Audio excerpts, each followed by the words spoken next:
Very good morning.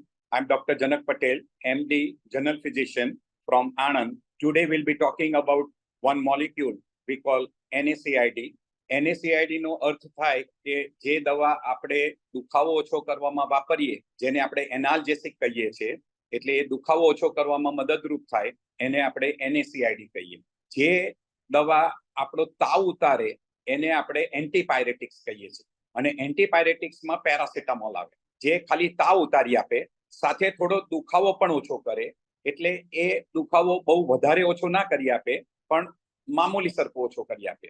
એટલે જ્યારે આપણને દુખાવો બહુ જ વધારે હોય, જેવું કે આપણને સાંધાનો દુખાવો, કમરનો દુખાવો, તાવની સાથે દુખાવો, અથવા ક્યાંક ઇન્ફેક્શન થયું હોય એને હિસાબે દુખાવો થાય, એનામાં પેરાસિટામોલ બહુ તાવ ઉતારી આપે ખરું, પણ સાથે દુખાવો મામૂલી સરખો ઓછો કરે. અને જ્યારે એ દુખાવો ઓછો કરવો હોય તો આપણે દુખાવા માટે ગોળી વાપરીએ, જેને કહીએ એનાલ્જેસિક. અને એમાંનું એક એનાલ્જેસિકમાં આવે NSAID, જેને આપણે ફૂલ ફોર્મમાં કહીએ non steroidal anti inflammatory drugs. અને બીજું એક ગ્રુપ આવે જેને સ્ટીરોઇડ કહીએ. સ્ટીરોઇડ પણ દુખાવો ઓછો કરી આપે, ઇન્ફ્લેમેશન પણ ઓછો કરી આપે, પણ એની આડઅસરો હોય અને એના થોડાક લિમિટેશન્સ હોય. એટલે એ દુખાવો ઓછો કરવામાં નથી વપરાતી. પણ જ્યારે અમુક જગ્યાએ જ્યારે દુખાવો ને સોજો હોય, જેવી ને આપણે કહીએ ઇન્ફ્લેમેશન, જેવું કે આર્થરાઇટિસ, સંધિવાની બીમારી, ગાઉટ, એ બીમારીની અંદર ઘણી વખત સ્ટીરોઇડ વપરાય. પણ ઇન્ફેક્શન હોય તે ટાઈમે સ્ટીરોઇડ ના વપરાય, એટલે તે ટાઈમે NSAID વાપરીએ. હવે આપણે થોડુંક NSAID માટે જરાક જાણી લઈએ. NSAID દવા કોક્સ એન્ઝાઇમ જે બને છે એને બ્લોક કરે. અને એમાં બે ટાઈપના એન્ઝાઇમ્સ આવે. એક COX-1 એન્ઝાઇમ આવે અને બીજું COX-2 એન્ઝાઇમ આવે. આ બે એન્ઝાઇમ્સ આપણા શરીરમાં હોય છે. COX-1 એન્ઝાઇમ્સ આપણા GI ટ્રેકમાં હોય, જેવી રીતના જઠર ને એનામાં હોય. અને એ વખતે એ એન્ઝાઇમ્સ આપણના જઠરને પ્રોટેક્શન આપે. એટલે COX-1 એન્ઝાઇમ એરેકિનોઇક એસિડને કન્વર્ટ કરે પ્રોસ્ટાગ્લાન્ડિન્સમાં, અને એ પ્રોસ્ટાગ્લાન્ડિન્સ આપણા જઠરને પ્રોટેક્ટ કરે. એટલે એસિડ જે સિક્રેટ થાય આપણું, એ આપણા જઠરને નુકસાન ન કરે એના માટે એ મ્યુકસ પ્રોડ્યુસ કરે. એટલે એ આપણા જઠરના મ્યુકોઝાને પ્રોટેક્ટ કરે. સાથે સાથે એ એન્ઝાઇમની અસર પણ, એટલે પ્રોસ્ટાગ્લાન્ડિન્સ જે પેદા થાય એ આપણે આર્ટરીને ડાયલેટ કરે, એટલે પહોળી કરે, એટલે લોહીનું બ્રહ્મણ વધે, અને સાથે પ્લેટલેટ ઉપર પણ અસર કરે, અને કિડનીને પણ પ્રોટેક્ટ કરવામાં મદદ કરે. આ એના સારા ફાયદા છે, જે કુદરતી રીતે આપણને જરૂરી છે.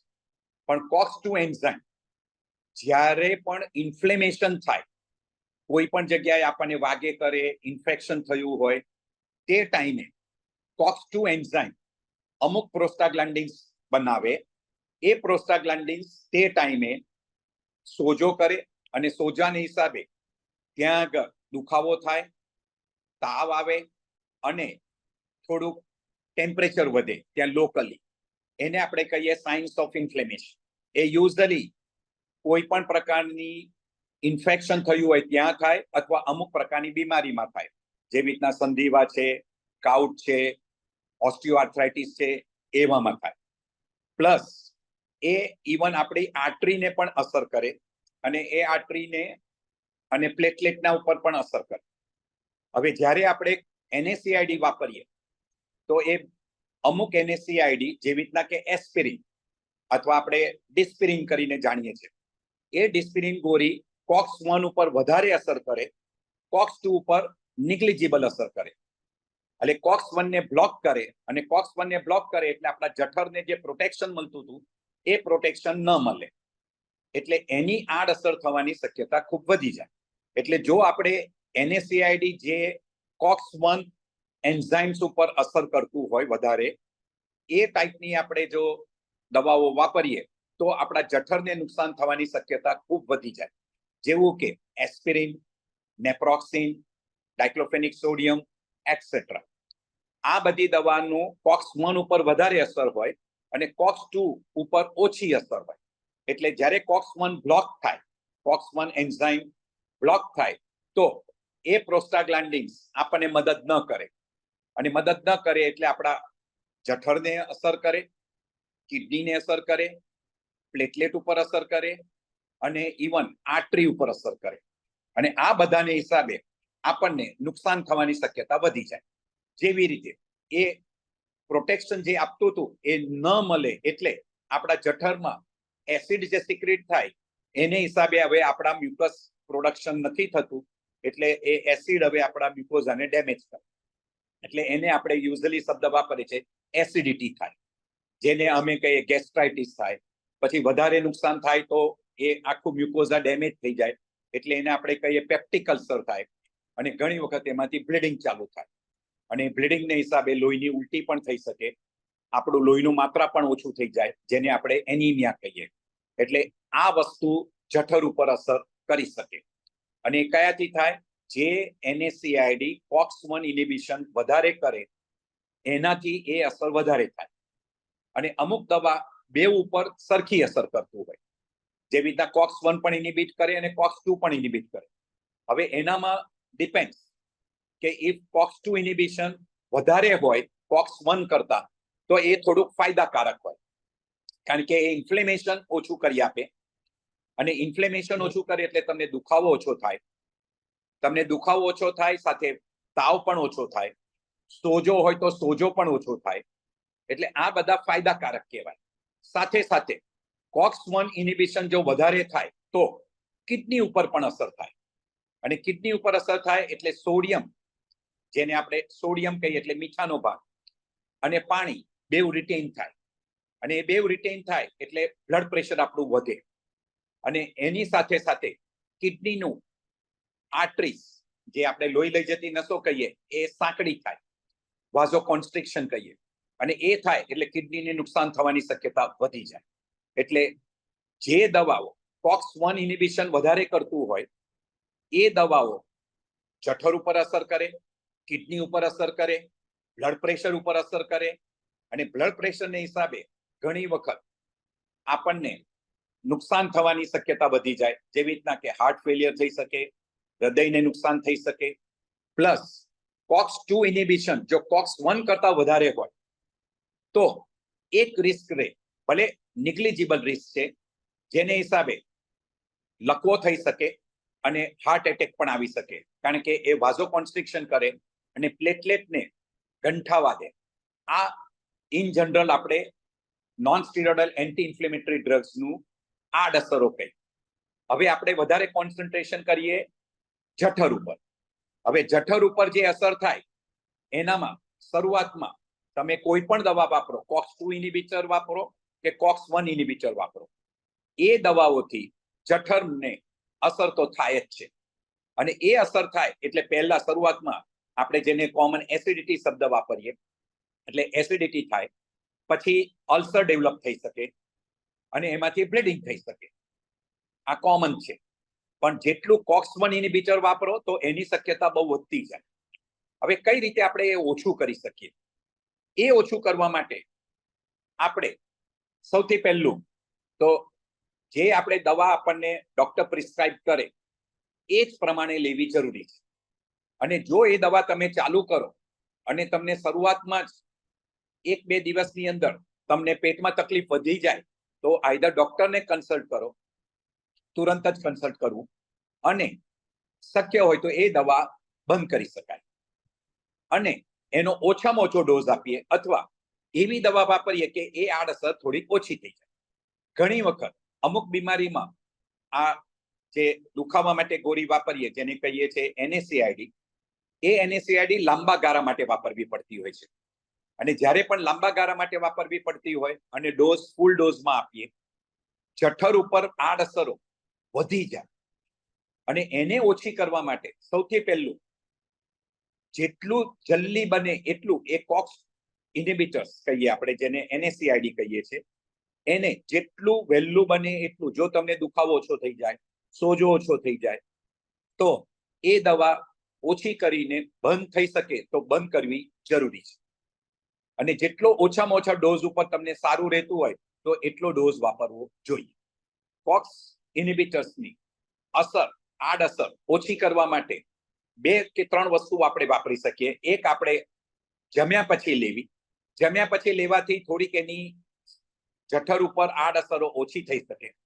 તે છતાં પણ જો જમ્યા પછી લેવા છતાં પણ જો એની આડઅસરો મળતી હોય, જેવી રીતે કે આપણે કહીએ પેશન્ટને પેટમાં લાય ભરવું, ખાટા ઓડકાર આવવા, છાતીમાં લાય ભરવું, તો એન્ટાસિડ્સ આપી શકીએ. પણ એન્ટાસિડ્સ એટલું સારું પ્રોટેક્શન નથી આપી શકતું, કારણ કે એન્ટાસિડ ટેમ્પરરી પ્રોટેક્શન આપે, લાંબા ટાઈમ માટે પ્રોટેક્શન ના આપે. તો સેકન્ડ ગ્રુપ ઓફ મેડિસિન્સ, એટલે બીજી ગ્રુપ ઓફ મેડિસિન્સ, એને જેને આપણે કહે છે પ્રોટોન પંપ ઇનિબિટર અથવા H2 રિસેપ્ટર એન્ટાગોનિસ્ટ. હવે આ જે દવાઓ જે છે તે એસિડ પ્રોડક્શન ઘટાડી દે, અને એસિડ પ્રોડક્શન ઘટાડે એટલે જે આડઅસર થતી હતી એસિડની એ ઓછી થઈ જાય. એટલે જો દવા NSAID આપણે લાંબા ટાઈમ માટે વાપરવાની હોય તો લેતા પહેલા, એટલે જમતા પહેલા પ્રોટોન પંપ ઇન્હિબિટર લેવાથી એસિડ પ્રોડક્શન ઓછું થાય, અને જમ્યા પછી NSAID લેવાથી પણ થોડુંક મદદરૂપ થતું હોય છે. એટલે એ બેઉને હિસાબે તમને NSAID ની આડઅસરો ઘટી જવાની શક્યતા ખૂબ વધી જાય. પ્રોટોન પંપ ઇનિબિટર જેવી રીતના કે ઓમિપ્રાઝોલ કહીએ આપણે, એ ઓમિપ્રાઝોલ દવા વધારે અસરકારક છે અને એ 24 કલાક લગી અસર આપે.